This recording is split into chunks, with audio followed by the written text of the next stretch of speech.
जब महादेव के गण भृंगी ने माता जगदम्बा और महादेव के बीच फर्क करते हुए अनुचित मांग रखी थी, तब जाकर भोलेनाथ ने संसार को स्त्री पुरुष की अहमियत समझाने के लिए अर्धनारीश्वर का रूप धारण किया था।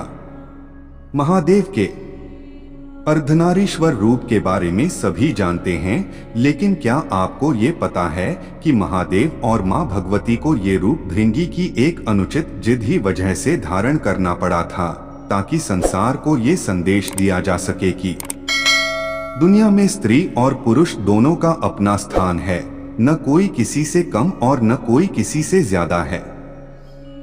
दोनों के साथ मिलने से ही ये सृष्टि चलती है। आइए जानते हैं इससे जुड़ी पौराणिक कथा के बारे में। भृंगी महादेव के बहुत बड़े भक्त थे, लेकिन वो माता भगवती को हमेशा उनसे अलग मानते थे और सिर्फ शिव को ही पूजते थे। एक बार वे कैलाश पर अपने आराध्य की परिक्रमा करने पहुंचे। सदैव की तरह महादेव के बाईं जंघा पर आदिशक्ति मां जगदम्बा विराजमान थीं। महादेव समाधि में थे और जगदम्बा चैतन्य थीं। जगदम्बा के नेत्र खुले थे। शिव प्रेम में भृंगी मतवाले हो रहे थे और वे सिर्फ शिवजी की परिक्रमा करना चाहते थे, क्योंकि ब्रह्मचर्य की उनकी परिभाषा अलग थी। अपने उतावलेपन में उन्होंने माता से अनुरोध कर दिया कि वे शिवजी से अलग होकर बैठें ताकि मैं शिवजी की परिक्रमा कर सकूं। जगदम्बा समझ गईं कि ये तपस्वी तो है, लेकिन इसे ज्ञान नहीं हुआ है। उन्होंने भृंगी को समझाया कि वे महादेव की शक्ति हैं, उनसे अलग नहीं हो सकती। लेकिन भृंगी समझने को तैयार नहीं हुए। उन्होंने अपने मन की करने के लिए सर्प का रूप धारण किया और शिवजी की परिक्रमा करने लगे। सरकते हुए वे जगदम्बा और महादेव के बीच से निकलने का यत्न करने लगे। तभी शिवजी की समाधि भंग हो गई और उन्होंने समझ लिया कि मूर्ख जगदम्बा को मेरे वाम अंग पर देखकर विचलित है। शिवजी ने भक्त को समझाने के लिए सांकेतिक रूप से अर्धनारीश्वर स्वरूप धारण कर लिया और जगदम्बा उन्हीं में विलीन हो गई। लेकिन भृंगी को भगवान का संदेश समझ में नहीं आया और उन्होंने अपनी जिद पूरी करने के लिए चूहे का रूप धारण किया और अर्धनारीश्वर रूप को कुतरकर एक दूसरे से अलग करने की कोशिश की। शिव भक्त भृंगी की धृष्टता को लगातार सहन करती आ रही जगदम्बा का धैर्य आखिर टूट गया और उन्होंने भृंगी को श्राप दिया। हे भृंगी, तू सृष्टि के आदि नियमों का उल्लंघन कर रहा है।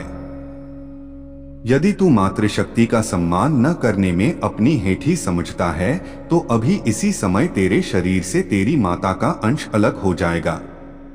यह श्राप सुनकर स्वयं महादेव भी व्याकुल हो उठे, क्योंकि शरीर विज्ञान की तंत्रोक्त व्याख्या के मुताबिक इंसान के शरीर में हड्डियां और पेशियां पिता से मिलती हैं, जबकि रक्त और मांस माता के अंश से प्राप्त होता है। इस श्राप के बाद भृंगी की तो दुर्गति हो गई और उनके शरीर से तत्काल रक्त और मांस अलग हो गया। शरीर में सिर्फ हड्डियां और मांसपेशियां बची रह गईं। इस श्राप के बाद भृंगी असहनीय पीड़ा में पड़ गए। तब उन्हें समझ में आया कि स्त्री और पुरुष दोनों का दर्जा समान है। हमें उन्हें फर्क की नजर से नहीं देखना चाहिए। हमें दोनों का सम्मान करना चाहिए।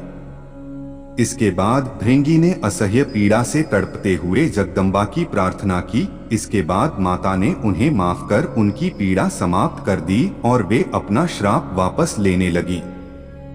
तभी भृंगी ने उन्हें रोक दिया और कहा कि माता, मेरी पीड़ा दूर करके आपने मेरे ऊपर बड़ी कृपा की है, लेकिन आप मुझे इसी स्वरूप में रहने दीजिए ताकि मेरा ये स्वरूप संसार के लिए एक उदाहरण बने कि स्त्री और पुरुष में फर्क करने वाले लोगों का क्या हश्र होता है। भक्त की यह बात सुनकर महादेव और जगदम्बा दोनों पुलकित हो गए। अर्धनारीश्वर स्वरूप धारण किए हुए मां जगदम्बा और पिता महादेव ने तुरंत भृंगी को अपने गणों में प्रमुख स्थान दे दिया। तब महादेव ने कहा कि अब इस रूप में तुम्हारी उपस्थिति इस जगत के लिए संदेश होगी कि नारी और पुरुष में भेद करने वाले की गति तुम्हारे जैसे हो जाती है।